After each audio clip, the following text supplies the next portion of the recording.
Hi guys, Jeff here from TAP. Just a quick one on some of the later technology vehicles that we're working on, some of the newer systems that we're having to think and deal with.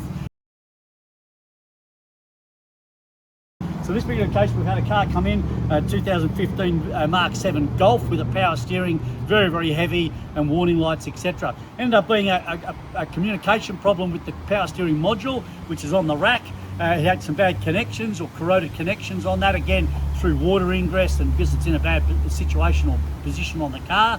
We're able to clean that up again. That improved the communication side of it, but still a problem, and the module itself was faulty. So we've actually ended up having to get a replacement module for it and get that fitted in, which is all part of the rack, and got it up and running again. So these newer systems are particularly electronic systems, whether it's electronic water pumps, thermo fans, fuel pumps, which are pulse width modulated, electronic power steering, etc. All new complex systems which we're having to deal with. So I suppose the trick is do a bit of research, hit the TAP website, see if there's any common issues or common faults with that particular system that you're working on. Do a bit of homework on the car and the problem before you go diving in, making big decisions or expensive decisions on behalf of your customer. So if you are a TAP member, make sure you're utilising our website. It's growing and growing with data all the time, with cars and problems exactly like this particular electronic power steering. So even though you're not too sure, double check with the website, check with Tech Tina, make sure that there's nothing there that'll point you in the right direction or give you some guidance or some reassurance that you're heading in the right direction. If you're not a member and you'd like information to all this data and information we've been collecting